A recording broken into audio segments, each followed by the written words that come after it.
Hello, everyone. Welcome to the Cyber Revolution Conference. We are here at Blockchain UBC in Vancouver, and we are very happy to be invited. Hello, everyone. Welcome to the Cyber Revolution Conference. We are here at Blockchain UBC in Vancouver.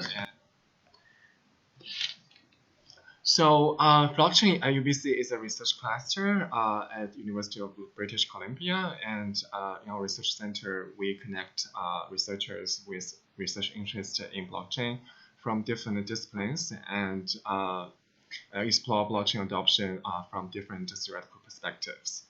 As many of you know that blockchain is one of those leading technologies in our times. Many believe that blockchain, artificial intelligence, and Internet of Things are three technologies that would constitute the next industry revolution. So in that sense, we believe that it's very important to understand blockchain technology as part of our effort to understand the cyber revolution. So we are very happy to be part of the conversation around cyber revolution. Today we are joining the conference from Vancouver remotely, and we are going to have 6 researchers from our research center presenting their work. First, Professor Victoria Lemieux, who is the research lead in our research center, is going to present the research and education programs in our research center.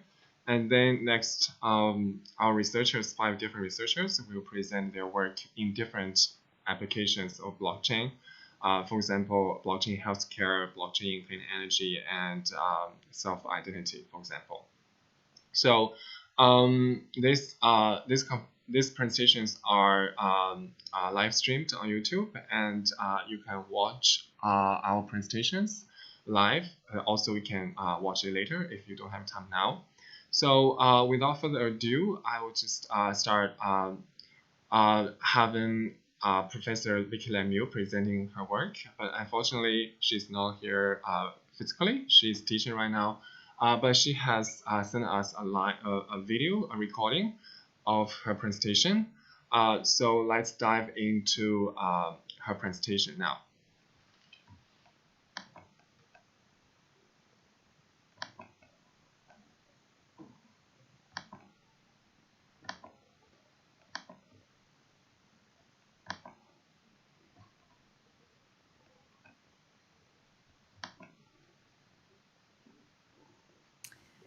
Welcome to beautiful Vancouver, British Columbia, home of Blockchain at UBC.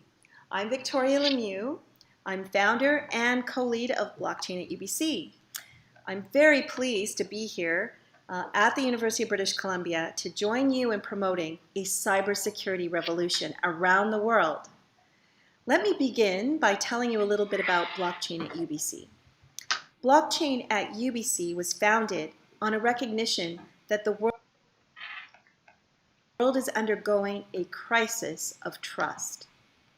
In 2016, the Edelman Trust Barometer found that in 2/3 of 28 countries surveyed, the average level of trust in institutions such as government, business, the media, and NGOs was below 50%, an all-time low in the survey's 17-year history. Trust in information systems is also low. Multiple well-publicized breaches in data security have contributed to mistrust. In the September 2017 Equifax breach, hackers accessed personal information of 143 million people in the US, Canada, and the UK. The breaches keep happening almost on a daily basis. There's also a news story almost every day about how individuals' personal data are being harvested, shared with, and used by third parties like Facebook without their consent and in ways that have real potential to cause harm. The result is an erosion of user trust and a reluctance to use a service that gathers their sensitive information even when those services could benefit them. The spread of fake news and deep fakes threaten our democratic institutions. Concerns about trust are also hampering the development of new technologies such as the Internet of Things as an enabling technology for smart cities, smart power grids, connected medical devices, and other innovations. Solutions are being sought globally to address the crisis of trust, and blockchain technology has emerged as one such solution due to its profound potential as a digital trust infrastructure. Blockchain at UBC is a growing multidisciplinary research and educational cluster comprised of faculty from archival science, information science, engineering, computer science, business administration, law, and many more disciplines that seeks to address the global crisis of trust through a focus on blockchain and other decentralized trust technologies. We have a distributed community of over 400 undergraduates and graduate students, postdoctoral research fellows, and community and industry partners. Our research and teaching focuses on basic and applied research relating to blockchain and distributed ledger technology at the intersection of health, clean energy, regulatory technology, and indigenous issues. We've offered a summer program on blockchain and DLT and a blockathon for social good for the past 3 years.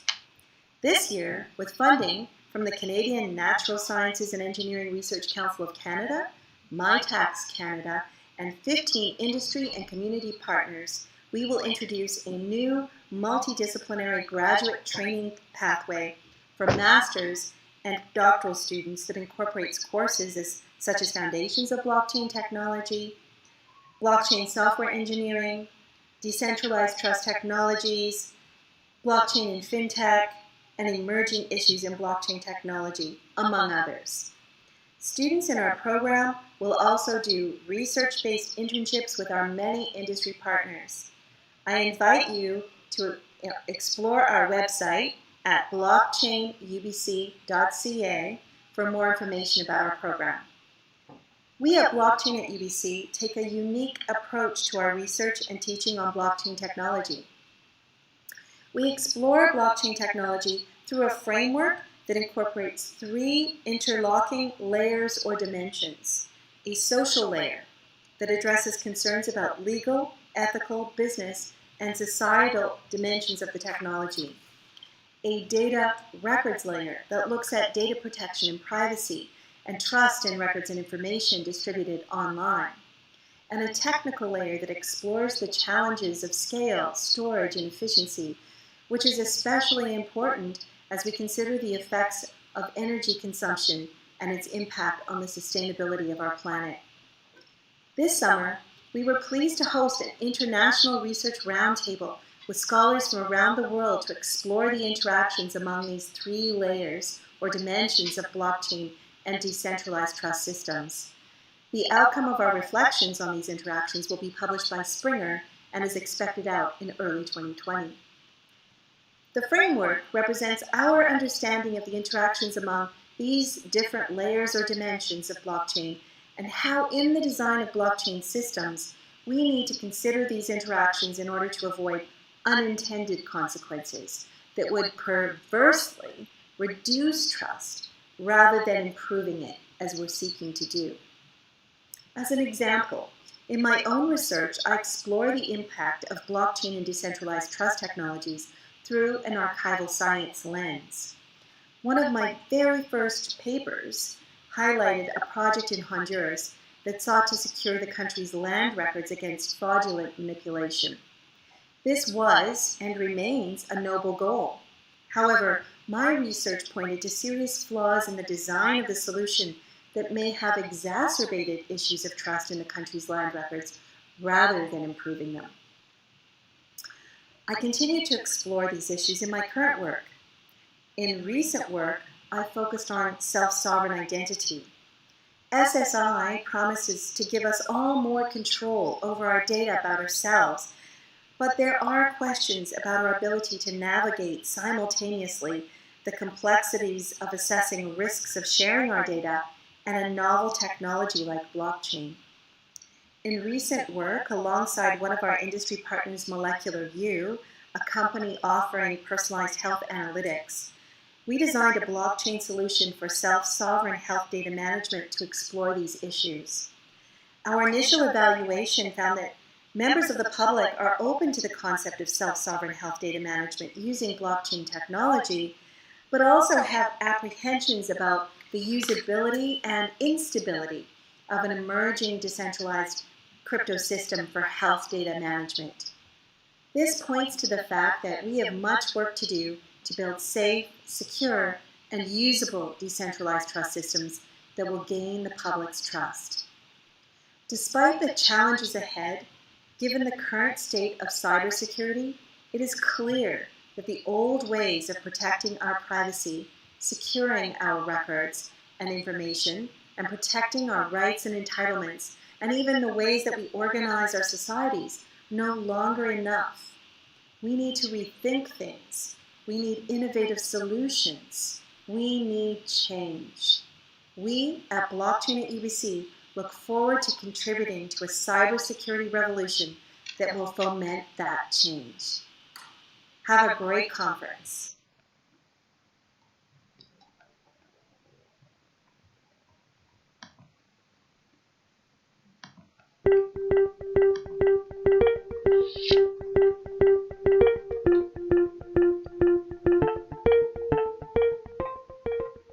So, what was your experience at the Summer Institute?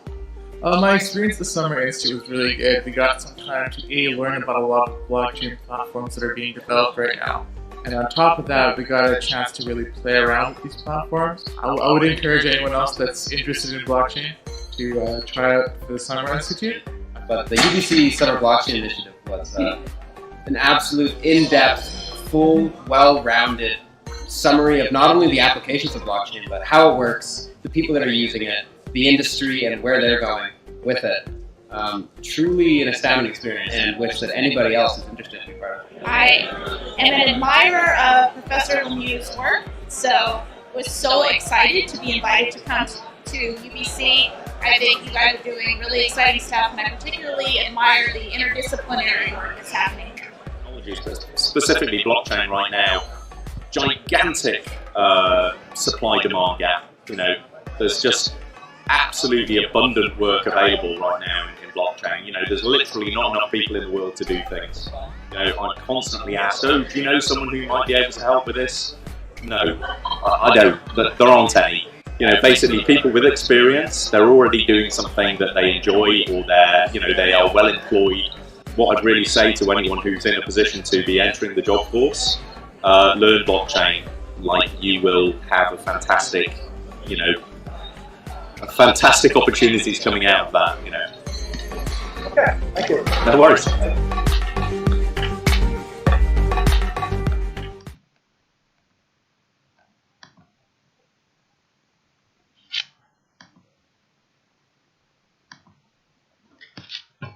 A big round of applause to Professor Vicky Lemieux for her effort to be in this conference, despite that she cannot be here physically. And so we just show you two videos. The first video was Professor Vicky Lemieux talking about the research that she has been doing and some of the education programs we have here at Blockchain UBC. And the second video was about our Summer Institute, annual Summer Institute. Every year around May and June, we have a 2-week program for students who are interested in learning about blockchain from different perspectives, the business perspective, technology perspective, and social data perspective. And every year we have this event, and we have industry experts, academics joining us, and it's been a big success. So for the students who are interested in learning more about blockchain, please check our website, Blockchain at UBC, and see our program, see our summer program, and see if you can join us next summer in 2020. So next on our list is my presentation. So my name is Chang Liu, and I'm a postdoc research fellow at Blockchain UBC, studying the adoption of blockchain in healthcare. So my presentation is going to be about blockchain in healthcare.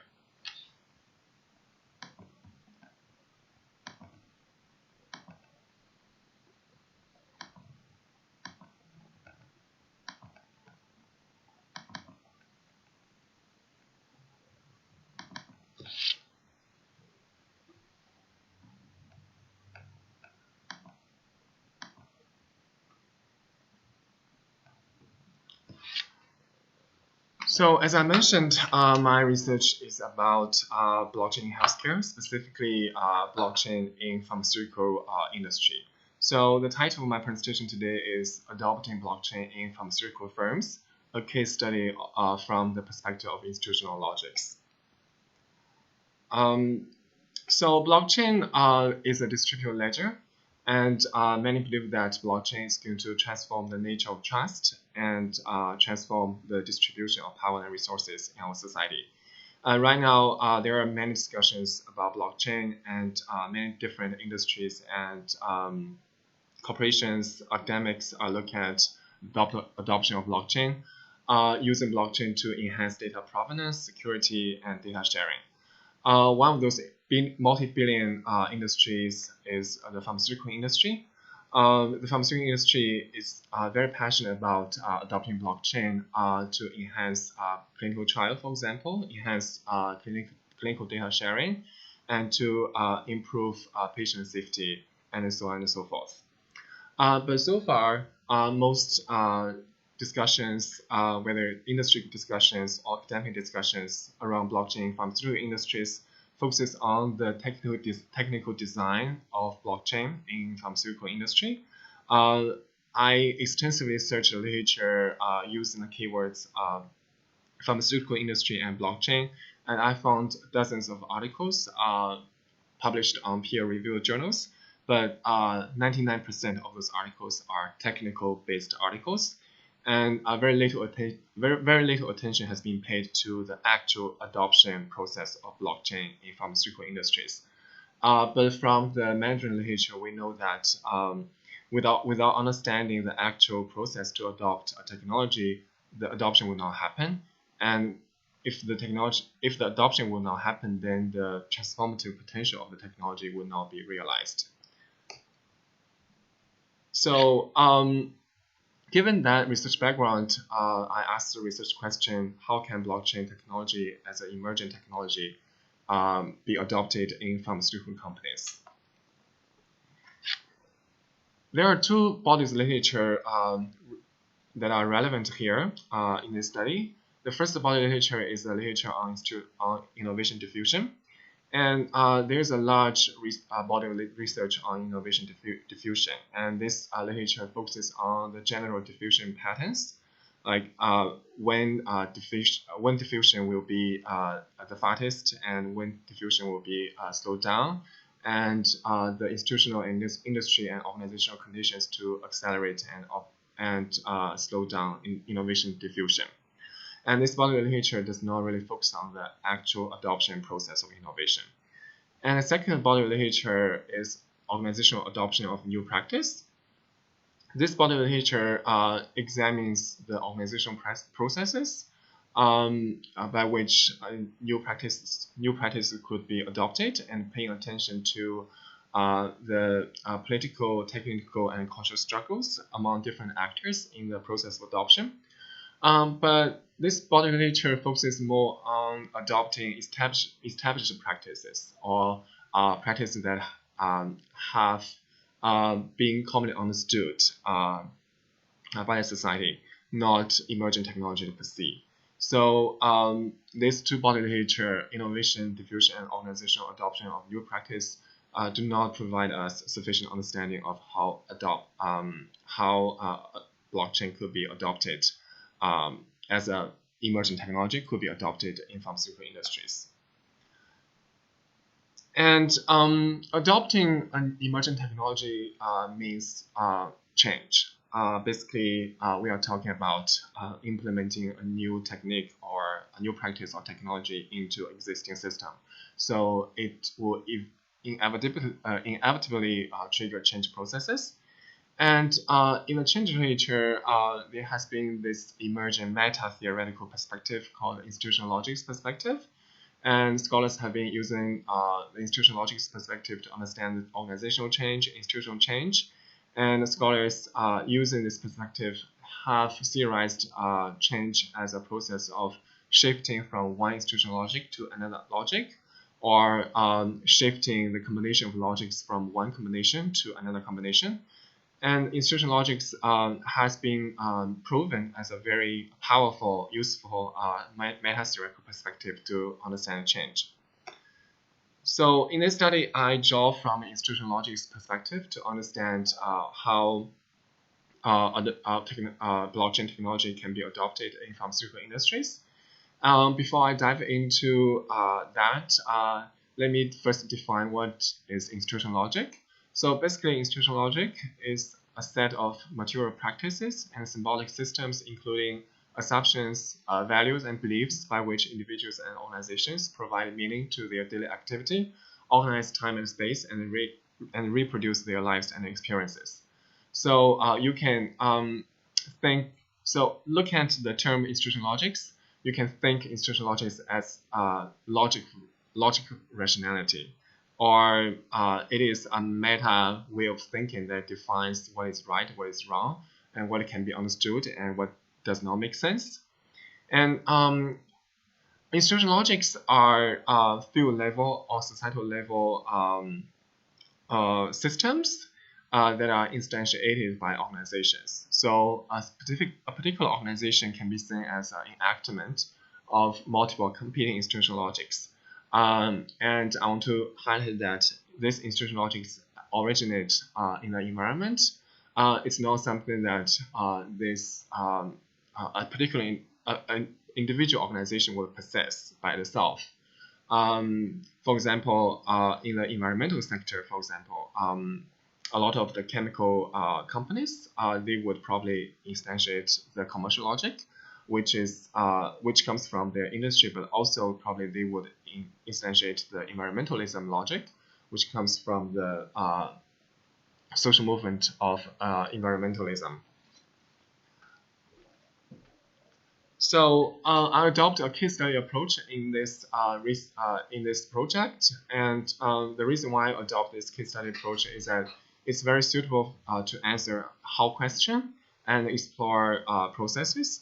As I mentioned earlier, this study addresses how a blockchain can be adopted in pharmaceutical industries. So a case study is naturally suited to answer this research question.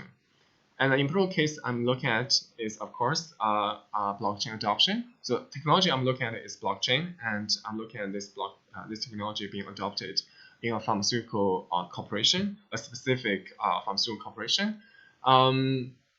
This pharmaceutical corporation is one of those representative corporations in the pharmaceutical industry. And it has been a major advocate for blockchain adoption, and it has gained initial success in its effort. So it constitutes an ideal case for me to understand blockchain adoption in the pharmaceutical industry. I collected 28 interviews in real time with the managers and leaders involved in the blockchain project in that pharmaceutical company. In addition to these 28 interviews, I collected 13 secondary interviews with industry experts. These interviews are publicly available interviews, and they help me understand the broad space of blockchain and the broad space of pharmaceutical industry. And then that, I also collected documents from various sources, like news release about blockchain, pharma industry, company archives, and their websites to understand the company structure and culture. And also I attended several meetings with the company managers, and I took notes in 5 of those meetings. And I use a grounded theory approach to analyze this qualitative data. So by analyzing the qualitative data, I see that this company instantiates 2 industry-level logics that are crucial for the adoption of blockchain in pharma. One is what I call safety logic, and the other is the value through innovation logic. And the safety logic seems to be stronger in that company.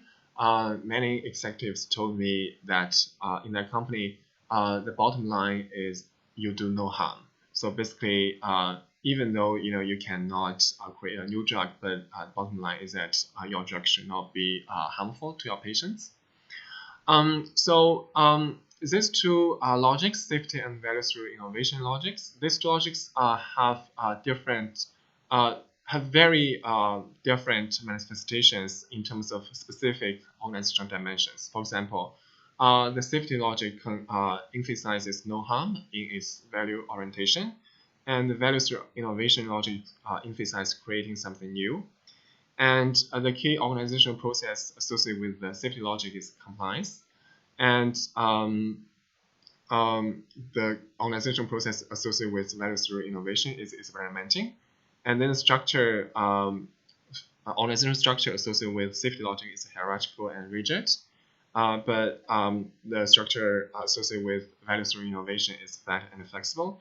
So I won't go through the detail in this table because we have limited time.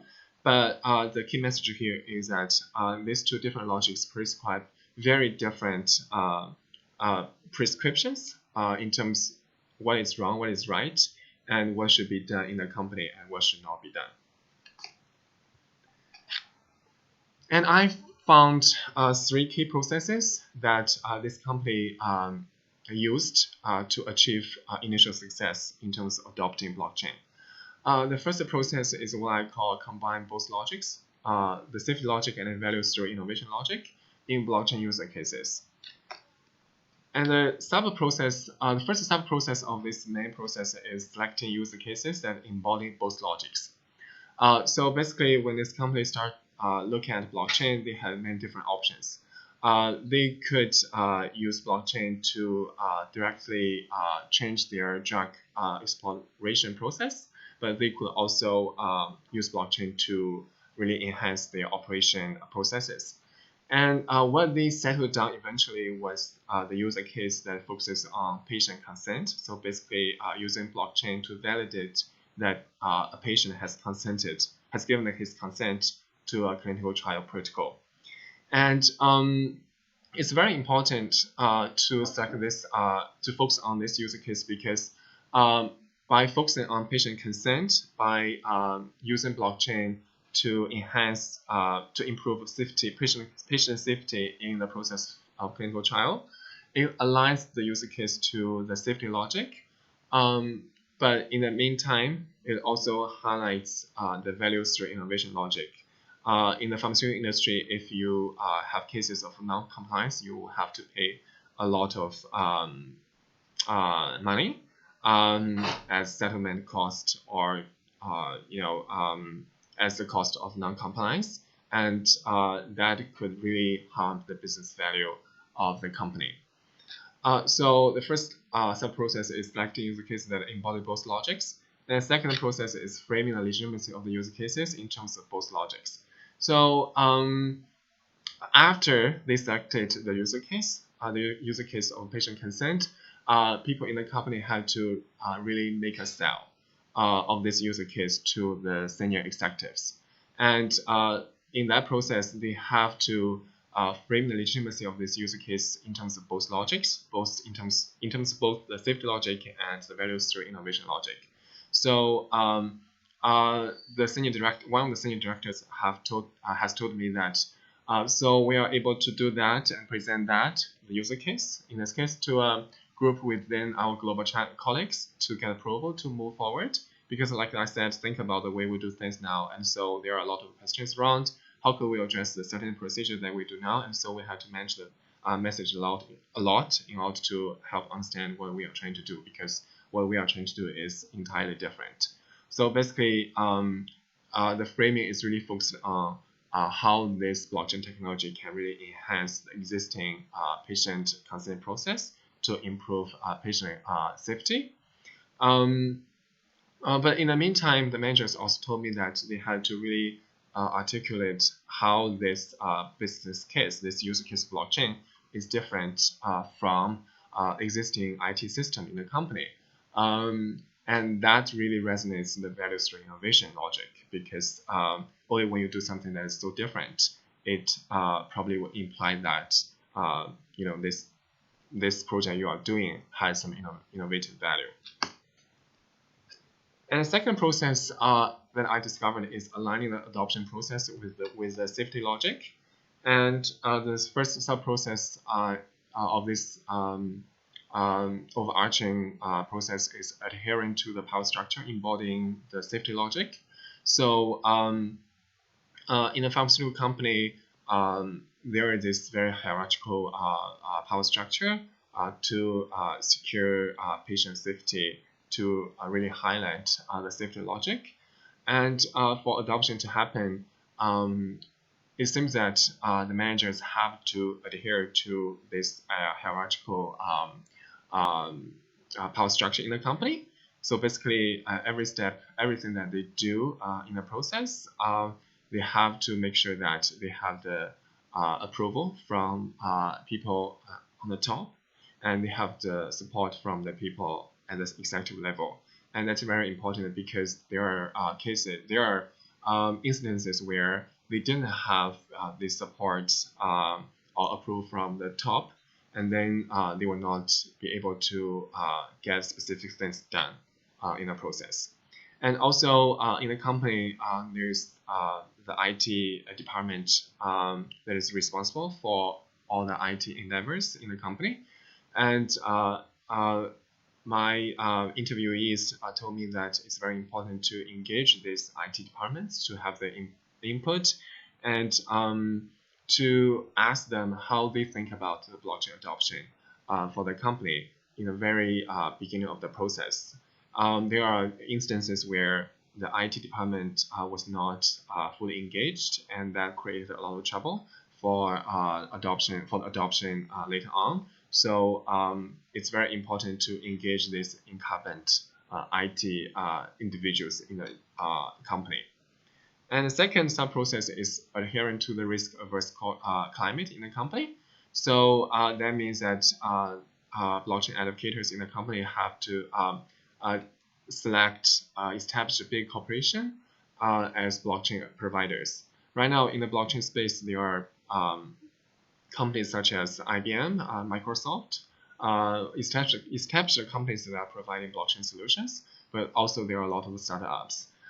It seems that for the pharmaceutical industry, for a pharmaceutical company, it's very important to work with a big established IT consulting company because that would be aligned with the risk-averse climate, and senior executives in the company would have more confidence that the adoption process will go smoothly, and their blockchain providers will provide the solution that they actually wanted. And in the meantime, the blockchain advocates also need to ensure the compliance of every step of implementation to existing regulations. So basically, my interviewers told me that in everything that they do during the adoption process, they have, for everything that they do in the adoption process, they have to actually check all the regulations that they are embedded in to see if there's any conflict between their actions, their adoption actions, and the existing pharmaceutical regulations. And if there's any conflict, then they have to respect the regulation and change their adoption actions. The last process is what I call taking swift adoption actions at the search of the logical value through innovation. So as I mentioned earlier on, the dominant logic in this company right now is the safety logic. Even though there is this value through innovation logic, this logic only takes strength occasionally. And when that happens, the blockchain advocates have to grasp the political opportunities very quickly and to get implementation done very quickly. So basically, they have when leaders that are embracing the innovations through values through innovation logic in RAIN, the blockchain advocates should probably secure their support as soon as possible, because there was an instance where one supportive leader, a leader that really embraces innovation, left his position, and then the whole initiative was postponed because of the lack of the support from the senior level. And when you have this support, it's very important to execute to get adoption done quickly. As one of those senior manager mentioned in the interview. He said, so it was surprising that we made it in hindsight, especially in the timelines that we are working. I think there was a whole lot of strategic politics in the background. Our story was very resonating, so we had a lot of leeway to work in the feel fast, feel forward type of mentality and do different things. So basically, this code means that one of the reasons they had this initial success was that they were able to really do things quickly, even though that means they might fail quickly as well. And I want to remind you that all these actions took place when there was support for innovations for values for the values through innovation logic on the top, and so basically blockchain educators grasped this opportunity and executed the adoption very quickly, and that's why the adoption was successful. So in conclusion, this study contributes to literature by showing showing the actual processes to adopt the blockchain.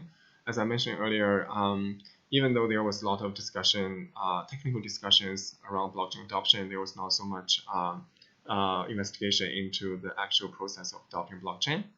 And also, this study contributes to literature by showing how the institutional logics perspective can be useful for us to understand blockchain adoption in pharmaceutical industries, but also probably in other industries as well. So for the future research, I believe it's meaningful to unpack the temporal sequence of the processes. For example, I discovered 3 processes in the study, and I believe that these 3 processes might not really happen concurrently. So some processes may need to happen first in order for adoption to happen more quickly. So I think future research can look at the sequence of this process I discovered in the study and see if there's actually a temporal sequence there and what it will be the ideal temporal sequence. On that note, I will finish my presentation today. Thank you very much. Next, we're going to have Chris Roel from a research center to present his research.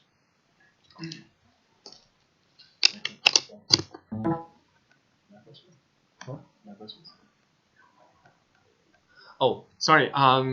Any questions?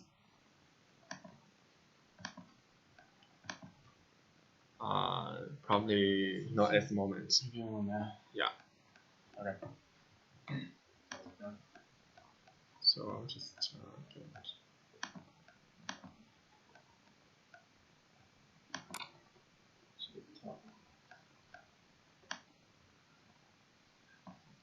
Sure.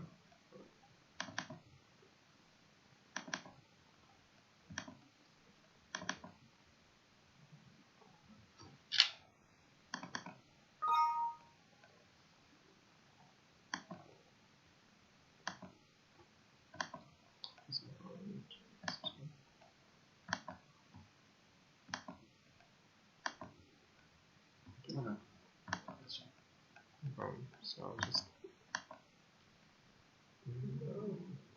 yeah.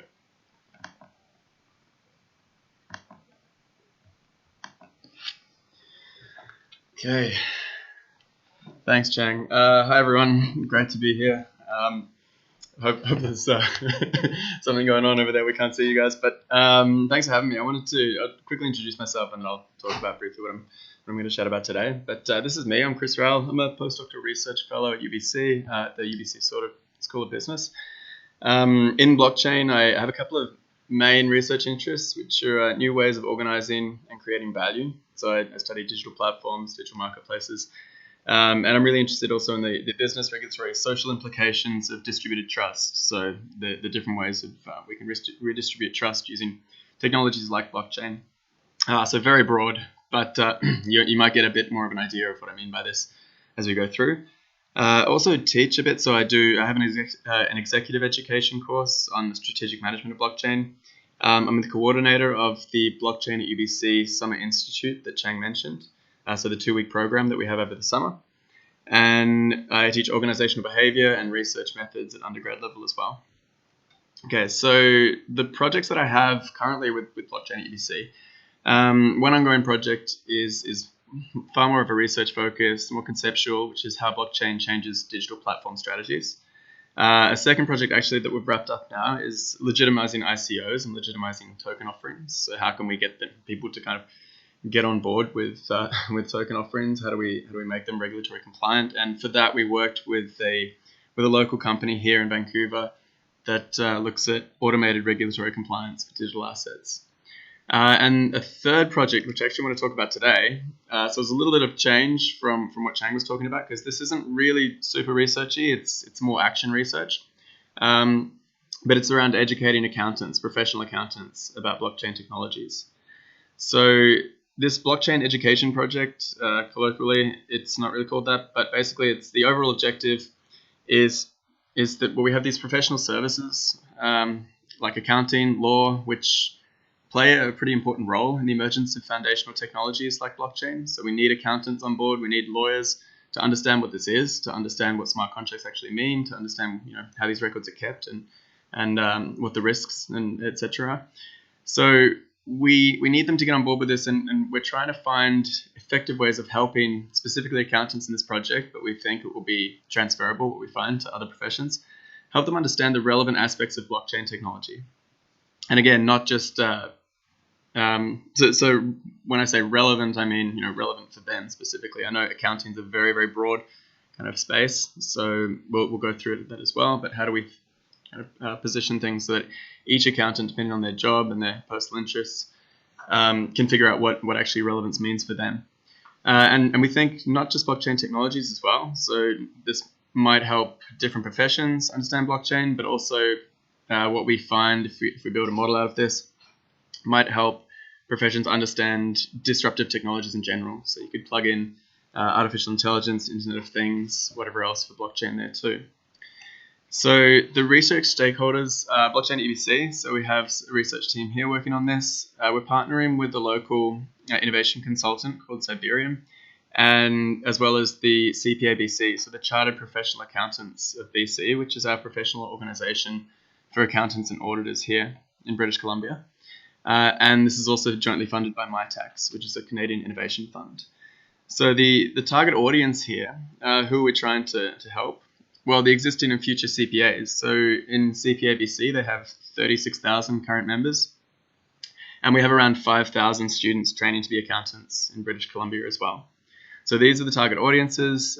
What we end up developing, this kind of curriculum outline that I'll show you at the end. We're going to provide that to the CPABC, and they can develop that if they want for their members. And we've also linked up with the accounting department at the Sauder School of Business where I work. And we're going to start to integrate this stuff into courses as well to train future accountants. Okay, so what have we done so far? Well, we refined the research question, because what we're trying to figure out really is how professionals learn about disruptive technologies. So to break that down, what kind of drivers, barriers, and preference do they have when they learn about disruptive technologies like blockchain? As far as data, we've done 2 surveys. We conducted 3 focus groups last month, so an average of 9 accountants in each focus group. And so far, we've done 10 expert interviews. So these expert interviews are more CPAs that have a really good understanding of blockchain technology and have been working with some kind of blockchain application, whether that's the records themselves or with cryptocurrencies or something like that. So some findings. I'll present briefly what we've found around these areas. So when we break down that research question. So the barriers, what do we find? Well, firstly, when a professional comes to this technology, and this is what we see mainly from the focus groups and surveys, a lot of them can't see blockchain as relevant. They can't see how this thing called blockchain pertains to them. I think anyone that's taught anything around blockchain, or anyone that's spoken to their friends about what they do around blockchain, will kind of encounter some of these barriers as well. Secondly, there's time constraints. Obviously, they're busy, and there's opportunity costs. So these, blockchain's one disruptive technology. They have to learn about a lot of new things as well. So they've kind of put it into that perspective as well. The technology is obviously novel and complex, so there's a difficulty there. Lots of myths, connotations, mystifications, and I think a lot of what we do, especially when we talk to our friends about blockchain, is kind of clearing that stuff up. Blockchain isn't the same as Bitcoin, still having that conversation. And we have difficulty in finding credible information and then filtering through that information. So what do we actually look at? Everything we look at online tends to have some kind of agenda. It's either really technical, telling you exactly what a blockchain is, or it's very salesy, trying to sell you something. Then there's drivers. So what would actually draw a professional to take initiative and go out on their own and try to look for information about a new technology like blockchain? Well, one is that it's directly related to their work role. So that's obvious, and that's kind of these early experts that I talked about before. They're the ones that have kind of had to go out and look for information by themselves because it's directly related to their job. There might be a personal interest, so they might have a general interest in new technologies. They might be tech savvy. They might have the latest devices, or they might have a specific interest in blockchain applications. So they just might want to win big on crypto markets. So that has drawn some people to the space, and there's a general desire for some accountants to expand their skill set. Sorry, I'm having a little bit of a construction in this building apparently. Hopefully it doesn't continue. So desire to continue to expand their skill set, and this is much more prevalent in young accountants at the start of their professional journey. Okay, and as far as preferences go, so what would they like to see in some educational materials around blockchain? Well, firstly, they want to know why they should care. So we need an initial hook that brings them in. Why should I care about this? Because it doesn't seem relevant. Demystify the common myths. So clear up these common myths up front so that it's a bit clearer around what we're talking about. Show me what these concepts actually mean and how to use them. And then they wanted to see, this was really important, they want to see real and local examples of blockchain implementation. So accountants, as some of us may know, are very detail-oriented. They really like these kind of very tangible, specific examples. So that can be a real challenge, as I'll go through in a minute, because not all these applications have been built yet. So when we talk about real and local examples, these may be few and far between, depending on what kinds of things you're trying to illustrate. So that presents a challenge for us. The last thing they wanted to know was both the short-term implications, so what's going to happen with the tools and the practices we engage with, and the long-term implications of blockchain. So what's the future of the profession? Are auditors going to disappear? What's going to happen when blockchain interacts with AI and IoT and those kinds of things? So lots of different things that lots of challenges, drivers, and certain things they wanted to see. This kind of sums it up for the most part. A lot of accountants came to us and just said, I just want to know exactly what this means for me. How is this going to affect my work? So don't tell me, I don't care about everything here. I just want to know very specifically what's going to happen to my job. So I was trying to figure this out, and we can see there's a kind of an underlying tension here. And one way to depict this might be, I don't know if anyone knows this comedian Mitch Hedberg, but he has a joke that goes like this. So I'm going to butcher the delivery, but you might get the idea. So it starts with, I saw a commercial on TV. It said, forget everything you know about slipcovers. So I did, and it was a load off my mind. Then the commercial tried to sell me slipcovers, and I didn't know what the hell they were. So this is the kind of problem that that accountants have got themselves into. So they only want to know very specifically what's going to happen to their job, but without a foundational understanding of the concepts and the space in general, they're not going to understand exactly what's happening with their job. They're not going to understand any of these implementations, why they exist, why they're important, and how they work. So this is the summary of the challenges here. Basically, a different way of saying that. Professionals often want to fast track their learning. So just show me exactly what this means for me is kind of a common mantra that we found doing this study. But learning about technologies that are emerging and disruptive is not really like learning about the latest Excel update. So oftentimes they're learning about incremental technological developments, the latest software update of something. And they can do that really practically without any new concepts, without trying to kind of delve into any new principles or generate any new sort of understanding. What are the challenges? Well, early applications of disruptive technologies are diverse, and they're often seemingly unrelated. So we're kind of confronted with this umbrella called blockchain, and then we have all these different things under it, supply chain technologies, healthcare, identity solutions, cryptocurrencies, all these kinds of things. And it's really hard for the newcomer to figure out, what do these have in common? Why are we even talking about these under the same umbrella? And not only that, the applications are often inferior along certain dimensions that we value. And this is normal. This is the definition of disruptive technologies as it was initially conceived. So when these technologies come out, something like Bitcoin, an accountant would scorn at the throughput, and they would say, well, this is such an inefficient way of keeping data. And the throughput's ridiculous. We can only do a certain number of transactions at a time. This is never going to work, okay? So oftentimes these are very inferior along certain dimensions that we already value, that current technologies are better at doing. But then over time, they get better and better, more scalable, better throughput, etc., and eventually outpace the technologies they're replacing. Thirdly, many applications haven't been built yet, as I mentioned. So CPAs might actually need to understand the principles and concepts of the technology so that they can help and build and enable their emergence. So that's an obvious challenge. And there's huge challenges to searching and filtering through information. So there's technical challenges in terms of how we search for information on the internet. We end up in these kind of echo chambers and bubbles where our past searches influence our future searches. And we have a lot of cognitive biases in the filtering process as well. So we tend to anchor on things that are more emotionally salient, but perhaps not particularly informative. So there's all these different kinds of things that kind of create havoc for the individual's learning journey. So what are the implications? So what can we actually provide from this? What would we recommend to the CPA organization and to training the next generation of accountants about new technologies like blockchain? Well, we think the goal should be to empower them rather than spoon feed them information by building a conceptual foundation.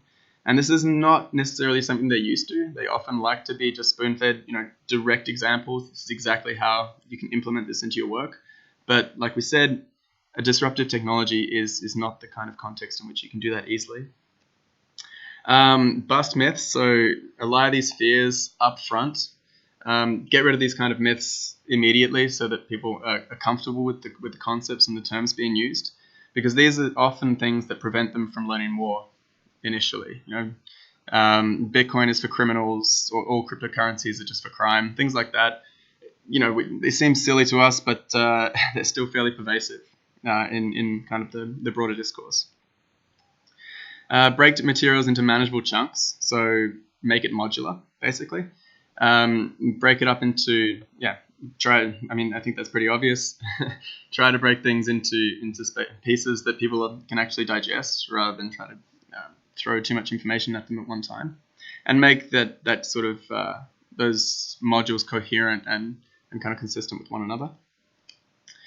Use diverse examples to illustrate basic features, concepts, and principles. So when we're illustrating these really basic kind of underlying concepts, bringing in diverse examples and showing lots of different kinds of examples to illustrate an underlying concept is valuable, because then people start to understand, oh, now I get why there's this umbrella term called blockchain, and lots of different things fall under that umbrella. But then when we go to illustrating specific procedural implications, and this is when we get to what the professionals actually like, show me exactly how this thing works, they much prefer to see local specific examples where possible. So anytime there's a local specific example, a local company, especially a small to medium-sized company, not IBM, not Walmart, that's something that would resonate much more strongly with the audience. That's what we found. And throughout, this is important, explain what each module is doing and why, since these things I've outlined here generally don't align with what professionals are used to. They don't align with how they used to learn. So they're not typically accustomed with this style of learning. So it's important to explain the sort of rationale behind these processes. Okay, so this is the last slide I have, just the basic overview of the curriculum we've actually developed. So we've split this into 3 parts, and then we have an accompanying learning map to help them kind of navigate help specific CPAs, subgroup specialty areas of accountants, navigate through the materials and find what's relevant for them. But we recommend that all CPAs take the first two. So part one is the foundations, providing a factual, conceptual understanding of blockchain. So targeted at a general audience, and we think that could be delivered online and provided by central legitimate institutions like the CPA VC that we're working with. Part two is relating those basic principles to accounting at a high level. So basically providing a high level understanding of how these basic concepts in blockchain link to the principles of accounting and auditing. And we think that can be done fairly briefly through online narrated videos. This also includes these long-term implications. So when they asked, okay, what's going to happen in 30 years through blockchain and similar technologies, we were trying to figure out how to communicate that. And we thought, an op-ed type thing, this kind of speculative pieces on the future are valuable for these kinds of more speculative ideas. But we've come to the idea that we're going to construct short video debates. So have two experts and force each of them to take a position, and they would actually debate, the next 30 years around a certain topic. So will auditors disappear? Will that all be automated? We'll have one for and one against, just so that the viewer can get the full spectrum of arguments, because of course we don't know, and the future is going to be constructed rather than preordained. So we thought that might be, these brief debates might be a way to give them kind of an idea of how the principles of blockchain relate to these kind of big speculative ideas about the future of their profession. And then part three, which we're not going to build ourselves, is unpacking blockchain use cases. So this is where they build the specific detailed knowledge and skills for their specific job. And this is when we think an array of actors needs to come in and hold in-person workshops, lots of different vendors providing these things so that they can target lots of different sub-audiences of professionals. And this is really kind of, we see these as steps, basically, gaining the foundations, understand how those foundations relate to the profession, and then over time, as these use cases come up, then unpacking them in person and trying to figure out exactly what's relevant for me. So like I said, at the end, we have a learning map that helps someone in a particular position. So I'm a CFO in a particular industry. What's relevant for me? Then a learning map, this kind of guide, will help them find exactly what they should be worried about, and perhaps external resources as well, and which kind of in-person workshops are being run in the next several months around these areas of interest.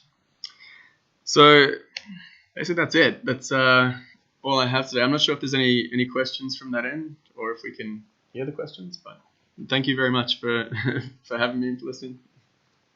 I don't think there are questions. Okay, Because, no worries. Edinburgh has been called in on Skype, so Yeah. they probably can notice probably a small watch out presentation. Sounds good. Yeah, and I don't think there's questions coming up in the chat box on YouTube live stream right now. So, yeah. Next presentation is from Paul, and he's going to present his work in the clean energy sector.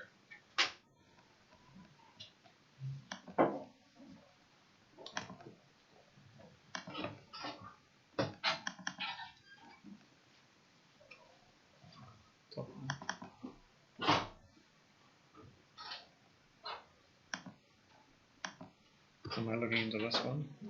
This one. Okay. So hi everybody, thanks Cheng. I'm going to present some of our work and insights on blockchain for the energy sector. So my name is Paul Blamaris. I'm an advisor for blockchain at UBC. The energy sector is a relatively new vertical for blockchain at UBC. We're looking at different industry applications. If you were listening earlier to Chang's presentation on the healthcare healthcare sector, you'd have heard some insights we've had into that sector. We're hoping to develop a research program around the energy sector. And this is a relatively new initiative for blockchain at UBC. We've been working on this over the last 6 to 9 months. The team that's involved, you can see here on this page. So Dr. Lemieux obviously is the leader of blockchain at UBC, and then Dr. Harish Krishnan and Dr. Chen Feng from the Sauder School of Business and from the School of Applied Science, and then myself as an advisor on industry partnerships and the energy sector as a whole. My background is in clean energy, and I come to blockchain at UBC from work that I've done at UBC's Clean Energy Research Center, and focusing on this potential digital transformation of the energy sector. So what do we mean by the energy sector? So on page 3, this diagram shows what's called a Sankey diagram of the energy system. So it shows energy sources on the left, where the energy comes from and where the energy goes to. So often people have the mistaken idea that the energy system just means electricity. For us, it means far more than that. And so you can see here, that starting at the bottom, the energy system consists of oil that is converted into gasoline and diesel for transportation fuel, coal that gets converted into electricity in power stations, natural gas that's used for home heating and building heating, and then a whole range of other energy uses. And I think this large complex system is the basis that we need to look at for the potential application of blockchain and distributed digital trust systems. So what characterizes that system? If you think about the current way that is structured, it's a very capital-intensive industry with long-lived assets like power stations, oil refineries, pipelines, power grids, and those are very long-lived assets, which are often physically connected to customers. So pipelines and wires, and is connected through a relatively complex regulated distribution system. So when you look at that industry and its potential to undergo a digital transformation, there are major barriers to that. So unlike the financial system or the insurance system or entertainment or other industries, there are some major barriers to overcome to undergoing a full-scale digital transformation.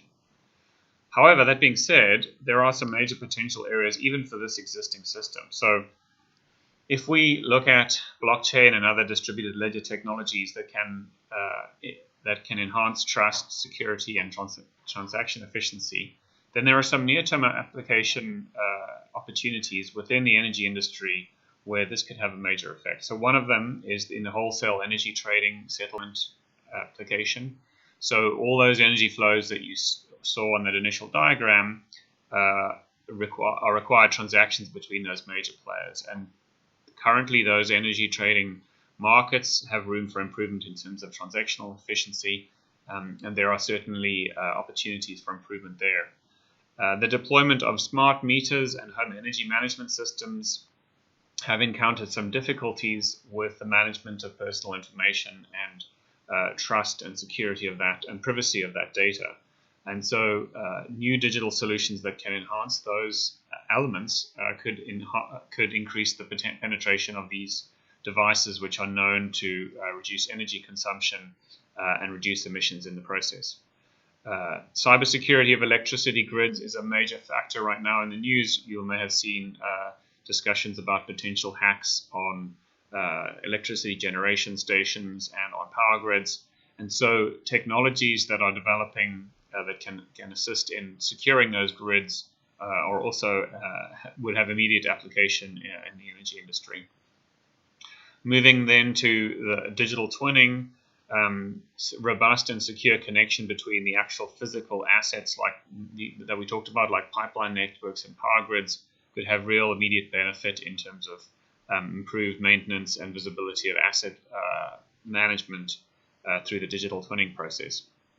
And then finally, compliance reporting is currently a major bureaucratic burden on the energy industry and has some immediate impact on trade, where, for instance, energy exporters are required to create certificates of origin for where energy comes from.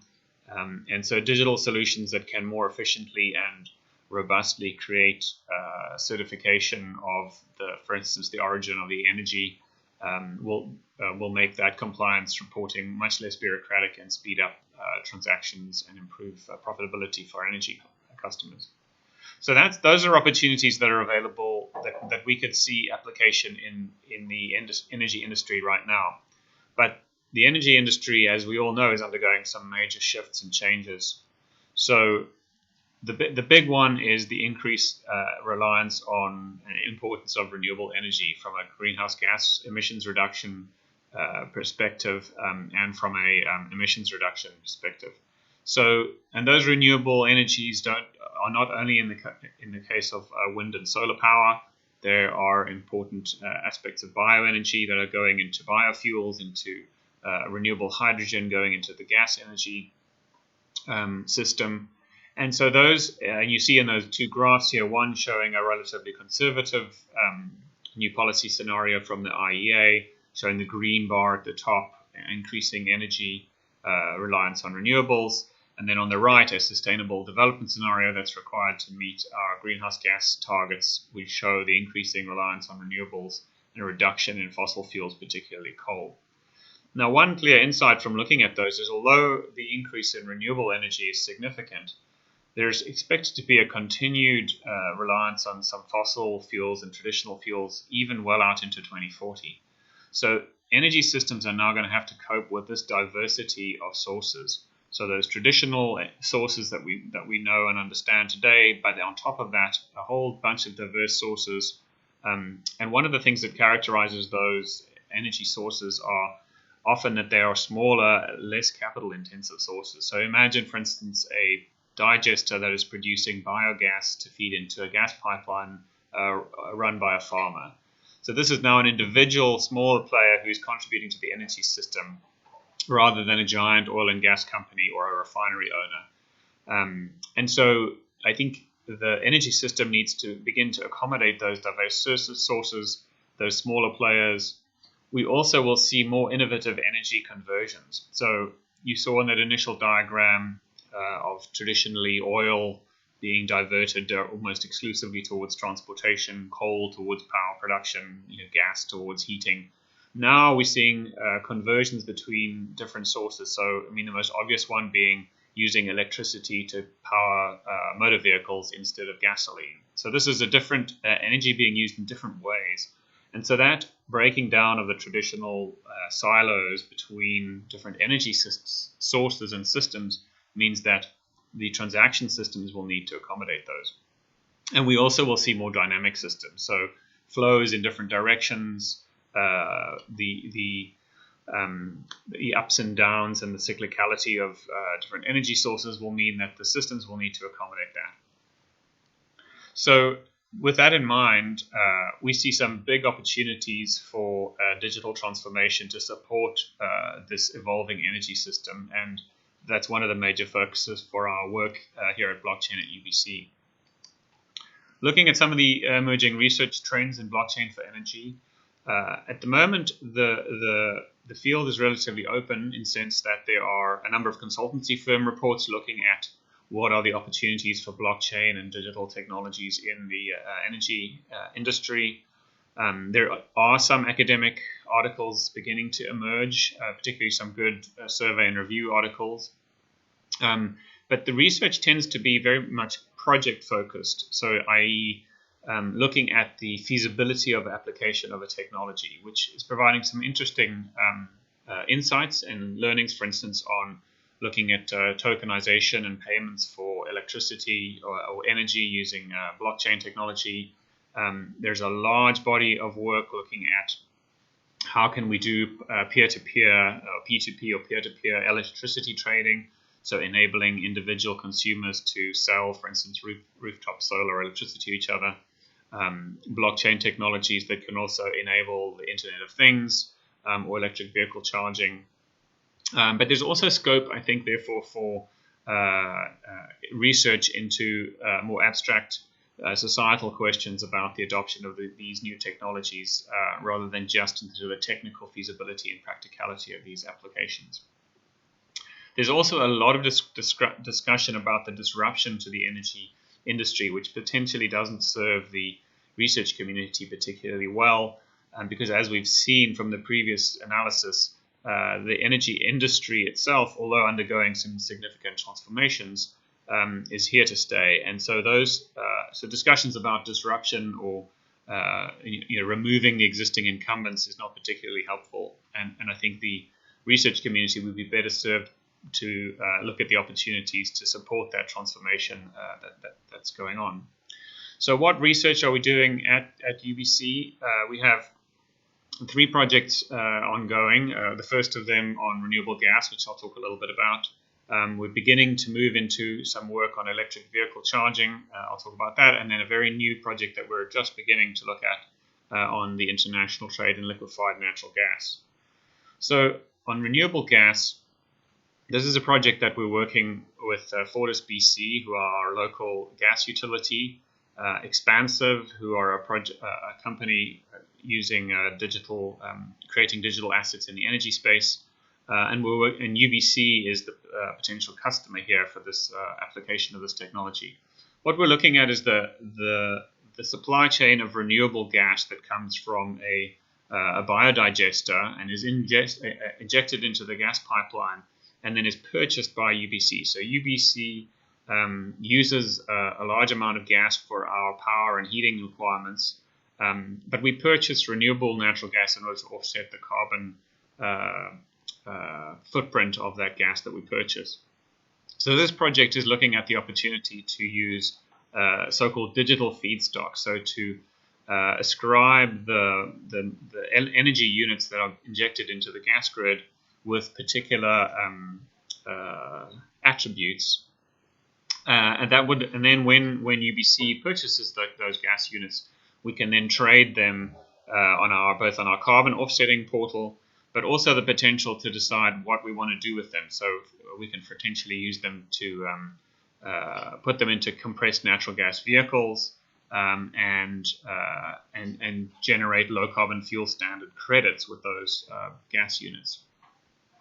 So what we've learned from that project so far, we're about 6 months into the project so far, has been that in this case the actual blockchain technology itself is relatively straightforward. One of the major challenges here is creating the connection between the actual physical world where the gas is being injected, for instance, the gas meters, or the gas is being used at the cogeneration plant at UBC. And so that trusted and secure and reliable connection between the physical world and the digital world is a critical success factor for these technologies to succeed. So our ongoing work is looking at that, and the other piece is looking at the scalability of this. So our trial is using only a few sample units of energy, but if this were to be scaled up with a whole diverse source of different renewable gases and potentially other differentiated fossil natural gases, how would that system scale up? And so we're looking at some of the technology aspects of that. The second project I mentioned has emerged from our blockathon. For those of you that were listening earlier, when Vicky was mentioning our blockathon for social good, this year we looked at electric vehicles, and because of the potential impact of electric vehicles can have an e-mobility on emissions reduction and reducing and improving human health in the urban environment, we asked our blockathon participants to evaluate how could blockchain technology help to power the electric vehicle future. So we had a number of teams working on this topic, looking at everything from electric vehicle charging payment mechanisms, parking scheduling, and considering a number of different digital platform applications. So one team that emerged from this was EV Cities, and you see here their problem statement and opportunity. I won't go into the full detail here, but they're looking at a very innovative application of combining the paying for parking system with the electric vehicle, the two-way electric vehicle charging. So electric vehicles have the potential to bring large quantities of stored electricity into the urban environment where we're facing an increasing crunch and need for power. And so this platform that they are looking at developing would use a blockchain backbone to enable individual electric vehicle consumers to sell electricity back to the building in which they park their vehicle, which could be used either to offset the demand from the power grid or to indeed sell that power back to the local electricity utility.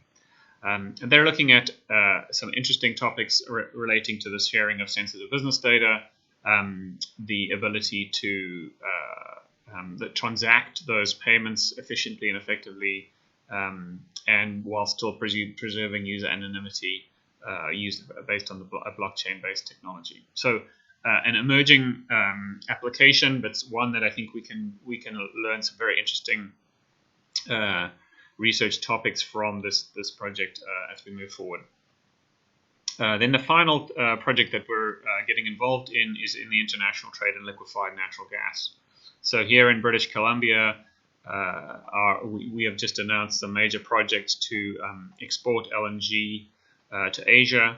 So this is LNG being liquefied natural gas. So the gas is extracted in the interior of British Columbia, moved through a pipeline down to the coast where it's liquefied and put into ships to take overseas.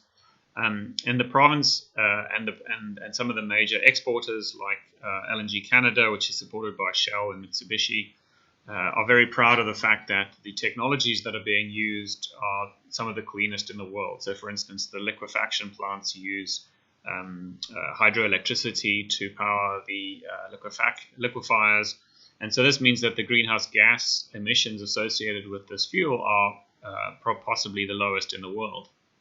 And so the opportunity for digital technologies here are able to create a certificate, if you like, a verifiable certificate to show that indeed the emissions associated with that liquefaction are indeed the lowest or that they could be. And so this opens up opportunities for trading in these certificates, so the creation of so-called internationally transferable mitigation outcomes. So where you're moving a low emissions fuel like natural gas and replacing coal in electricity generation, for instance, then there is a potential market for transferring these internationally transferred mitigation outcomes. And so we're evaluating the potential for digital technologies to create those certificates and create that verifiable basis on which exporters can trade in this liquefied natural gas. So this is just an emerging area, but something again where the digital technologies and this distributed trust range of technologies could have application. So those are the three areas we're working on at the moment. We're hoping to look at a broader selection of technologies, but also on this question of some of the societal layers on how digital technologies can be adopted within the broader energy system. So thank you for your time and attention, and I think we'll move on to the next speaker. Thank you, Paul.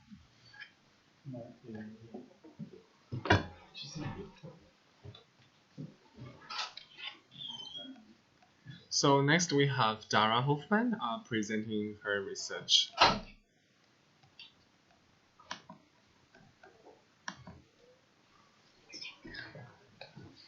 So we can first say your introduction from here, so you can see your face. Okay.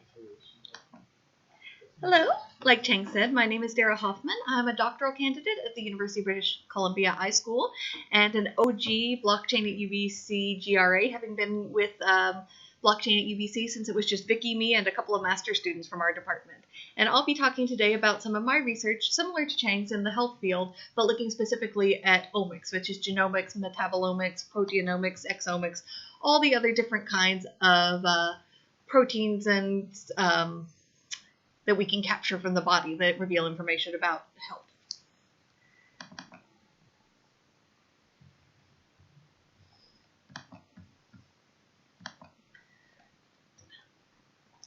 Okay, great. Thank you for your patience as we get the slides set up.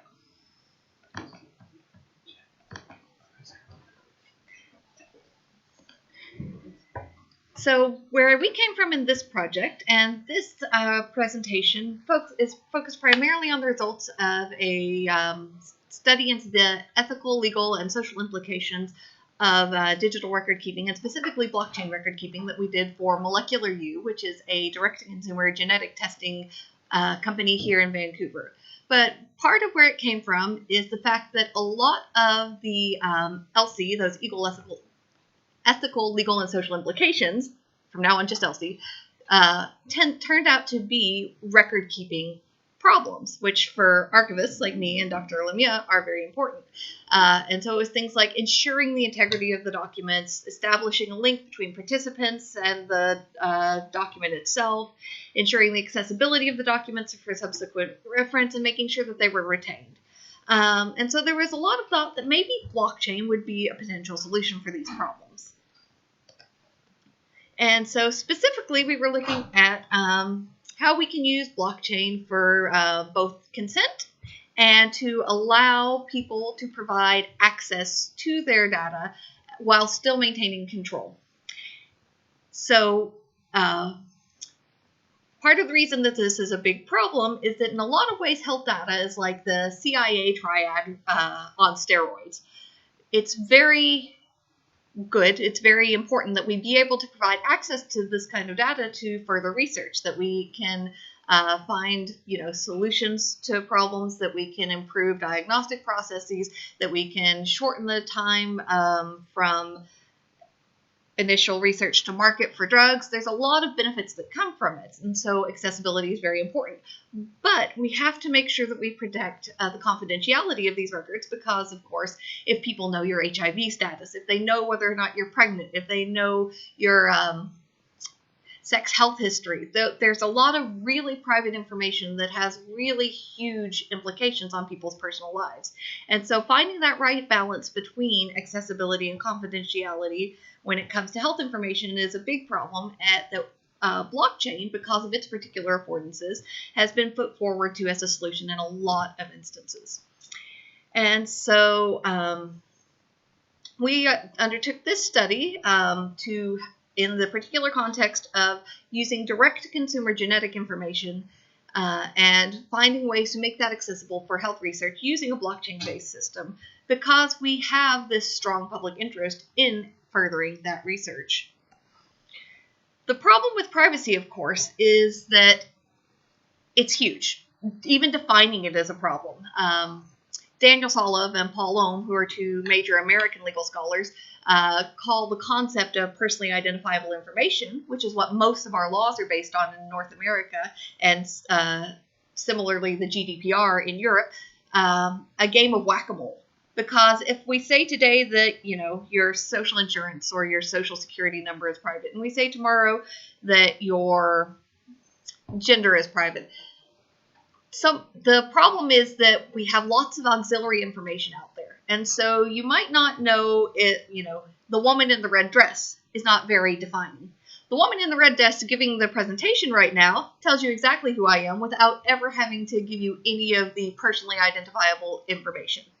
And so for health information, we have really specific categories, for example, in the United States HIPAA laws, of what is and isn't personal health information. But as big data analytics get more sophisticated, as more and more auxiliary information is stored out there, for example, through social media platforms and all of these various data brokers, it's harder and harder to define that pool of information that is actually personally identifiable. And so we came into this with that background, asking whether a blockchain-based data information and records management system could solve consent and data privacy issues when it comes to omics research and personalized medicine. And we started with a doctrinal legal review. And we were working specifically in the context of Canada and the United States. And in that initial review, just looking at statutes, we pulled over 2,700 statutes. That's not counting the case law, which in common law systems like in Canada and the United States, both interprets the law and becomes law itself. And we found a number of different areas of regulation. So we found that at the very highest level, you have information privacy laws that apply to all information. We have health privacy laws, sectoral laws, and then we found very specific genetic health or genetic information laws. And within the area of genetic information, we found that we were dealing with direct-to-consumer genetic testing, which is what Molecular U, our industry partner, does. omic research, which is in the broader scope of health research, but not usually within the scope of what you would call human subject research. And then personalized medicine, which, depending on how the statutes are worded, could fall within the realm of the practice of medicine. And so it's a very complex area just from a legal perspective. One of the major things underpinning informed consent for both personalized medicine and research is informed consent. And so informed consent actually is two separate bodies of law historically. So we have informed consent for medical treatment. Under tort law, basically, unwanted touching is a tort. It is a harm done to a person for which they have a right to seek recompense. However, over time, we have developed this body of common law that says that if you want to provide medical treatment to someone, you have to have their informed consent. Originally, it was just consent. Basically, you had to say, hey, I'm going to cut your kidney out. Now, over time, the requirements have raised and changed, and it's become informed consent, voluntary. In research, however, I like to say that informed consent was slow and gradual development of the common law for medicine. For research, it arose because people are terrible.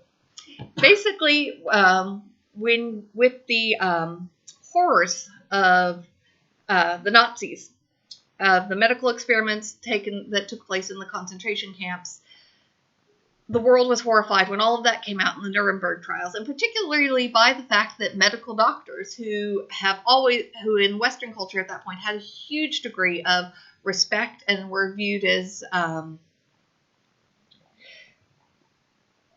almost prima facie ethical people, that they had taken part in this. Really, that gave birth to the first idea of informed consent for research.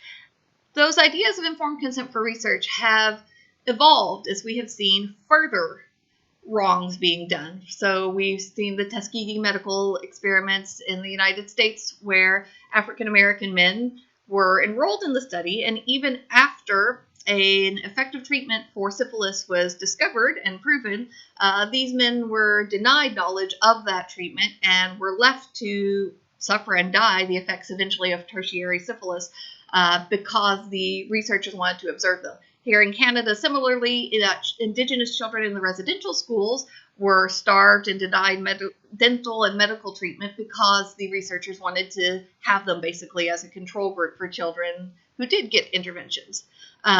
We've seen the HeLa cell line, where the cells of a woman with cervical cancer, Henrietta Lacks, were taken for research and have been used since to develop countless medical interventions, have saved lives, and have done tremendous good for society. At the same time, her family never knew, at least not for decades, and never saw any of the benefits of that research. And so we've come to a place where we have a combination of regulation, contract, and policy, as well as ethical standards, such as through research ethic boards, that control informed consent for research. And in that case, we take a prospective approach. In other words, you need informed consent before you do the research on the person. So informed consent is based on a couple of basic principles. It's based really on the idea of autonomy, that, I am an adult human being. I have the right to determine what's going to be done with my body. If I decide to die, even though there's a treatment for my disease, because that's my religious belief, or I just decide that I'm done and I don't want to take the treatment, that's my right. I have that autonomous right as an individual. And in order to kind of support this idea of autonomy, we require that informed consent be voluntary, that the patient or the research subject understand what they're consenting to, that we disclose the relevant risks and benefits, and that we have their authorization. And so the thing about this, though, when it comes to genomic information, is that informed consent is typically required for what's called human subject research. So that's under the common law and the FDA regulations in the United States, under the Canada Health Act and the major funding bodies here in Canada, and then we have various international standards as well. The problem is that when you're dealing with data, particularly de-identified data, you are no longer in the realm of human subject research per the law. This is problematic when it comes to genomic information because, like we talked about earlier, what is today de-identified could tomorrow very easily be re-identified. And so even though we are consenting based on a set of known risks and benefits at the moment, those risks and benefits can change greatly. And right now we're dealing with a pool of data that, because of the assumed risks and benefits due to de-identification could change vastly, and the consent is not necessarily required to perform research on that information. So you can see here, this is from the New England Journal of Medicine, talking about the challenges of using informed consent through electronic systems.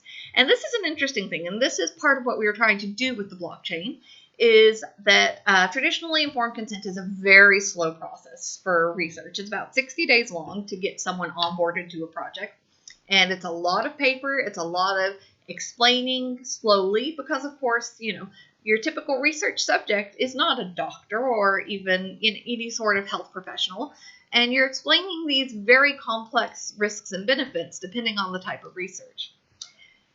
But we have certain assurances, or at least assumptions, that, because you're dealing with someone doing the intake, that they can answer questions, that they can tell whether or not a person lacks capacity to actually do it, that, we can kind of look at body language and see, oh, maybe this person isn't really voluntarily doing this. In the electronic world, it's different.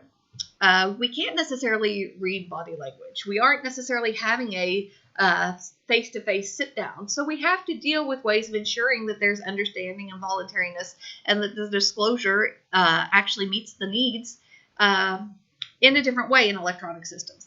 That said, there are strengths. So there's research showing now that doing electronic consenting for research actually leads to higher understanding on the part of the research subjects, because they can do quizzes and look at videos and do these very interactive things that are not necessarily easy to do through the traditional process. And so these sorts of challenges helped inform our approach to building the system as well. However, we took as sort of our initial stance that we wanted to build a system that used SSID, self-sovereign ID. And self-sovereign ID, and you see it through, we use Sovereign for this system, and it's based on a number of principles, such as control, access, transparency, but it's fundamentally about this idea of autonomy. And yes, I know we talked earlier, autonomy is very important. It undergirds the idea of informed consent. But autonomy is not the only principle at play when it comes to medicine, and particularly medical research. Autonomy has always been balanced against beneficence and non-maleficence. And so beneficence is this idea that there's this good to be done by medicine and in medical research. And it can almost tend towards paternalism, but we see it, for example, here in British Columbia. There's a huge amount of data that is held and controlled by our provincial government that researchers can access. They don't need consent from the individual about whom the data about the data subjects of the data. They need the consent of the government. They need to show that they have proper, research ethics approval and research controls in place. But once that happens, you have access to that de-identified data without the individuals ever being notified. And so that's a very beneficent model that is in direct conflict with this sort of self-sovereign approach that we took in building this particular prototype. Whether one is wrong or right is a really hard question to say, because they're largely questions about ethics and values. So do we value autonomy more than we value beneficence? Well, that depends. It depends on, what the system is trying to do, how we rate the risks, what the concerns are. And so we come back to this, the never-ending problem, as I see it, in both cybersecurity and privacy is, what Schneier calls layers 8 through 10, people and institutions. And so when we come to these questions of privacy and transparency and how we build these systems to control access to and control over data, we can build really cool technical solutions. Blockchain has really neat affordances, but it also has constraints. And a lot of those affordances and constraints have value choices built into them. Using SSDI puts primacy on autonomy, but that's not necessarily the right choice. And so as much as we want to be able to say that, my cool hammer is the solution for everything, not every problem we're going to encounter is a nail. And so we have to deal with all of these messy, thorny human problems in order to make sure that we use these technologies to best benefit people. And so do we take questions now, Chang? Or? You can ask. Okay. Are there any questions? Probably not, because the crowd in Edinburgh hasn't called in yet. Okay. So we're live streaming on YouTube. Oh. It doesn't look like anyone is actually chatting on the Got YouTube chat box. So Okay. I guess All right. Well, thank you all so much for your time. My email's here if anyone has any questions. And I very much appreciate it. And I'm happy to turn the table over to the next presenter. Thank you. Thank you. So next we're going to have Daniel A. presenting her research.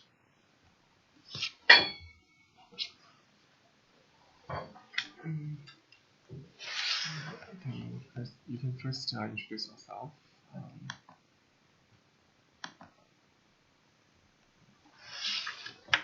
Hi everyone, my name is Daniele Batista. I am a third-year PhD student at UBC, and my supervisor is Dr. Victoria Lemieux. My research is about smart contracts and how they could or could not be records, and I studied the trustworthiness of smart contracts as records. So.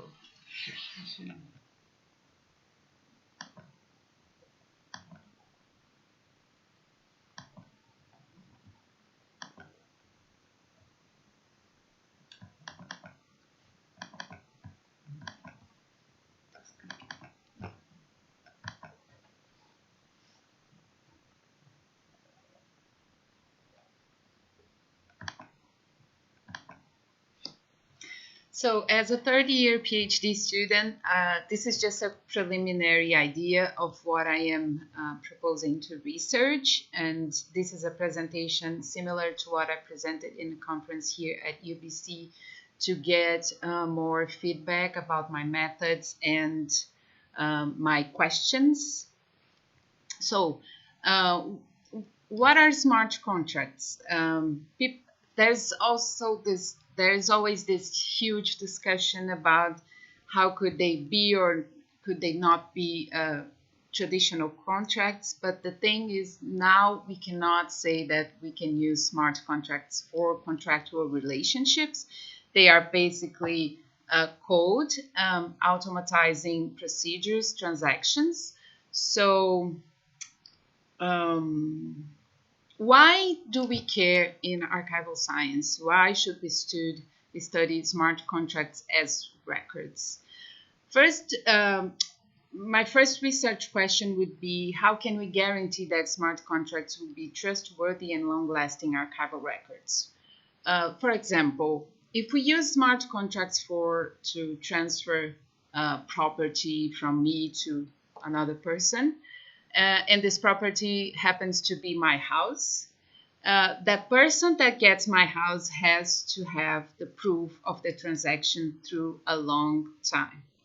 And the original record would be the electronic record, maybe the transaction output, put it in a blockchain, for example. So we as archival scientists, we need to study these new forms of records that blockchain are bringing up to people to use to conclude transactions and change relationships. One example of a very important record is in the Dow attack case. So as maybe cybersecurity audience, most of you might know what happened in the Dow attack, but overall, what happened was that there was this decentralized autonomous organization idea, and they created this organization that would basically work based on the code developed in a smart contract format. And one attacker detected a loop in the code of the DAO, and at the time, the DAO was a very important event. It was a success, and in the ICO, the initial coin offer, they gathered more than $150 million on Ether, and the attacker, using the loop, the vulnerability in the code, could drain a third of the amount of the money that was already collected in the ICO. The good news at the time was that the attacker used the same code used to build the DAO smart contract to what he called a child DAO to drain that amount of Ether. So, and the original code was programmed to block the use of money for 28 days, and that was enough time for Ethereum community to decide what to do with the situation. In the DAO attack, for example, we cannot see the record as we can see, for example, in a Word or a PDF, but in the DAO example, the rules governing the DAO are similar to the regulations, for example, in a traditional organization. So they are important records and even considered, in some cases, historical records. So I already explained why smart contracts might be an archival science problem. And now I'm going to explain what it means to be a trustworthy record.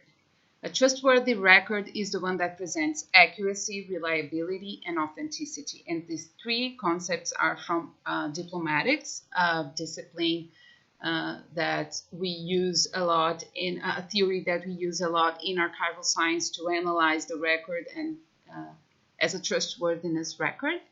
Accuracy is related to the content of the record. So when we say that the content has to be accurate, it has to represent the exact information that originally was recorded on the medium, whichever medium it was.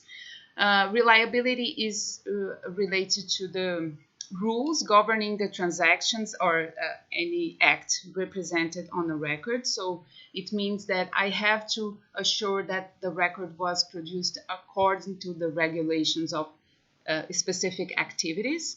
And authenticity means that I can look at a record and identify its identity, the identity of the persons who created the record, the relationships between records in the same group, because when we have a transaction, we don't have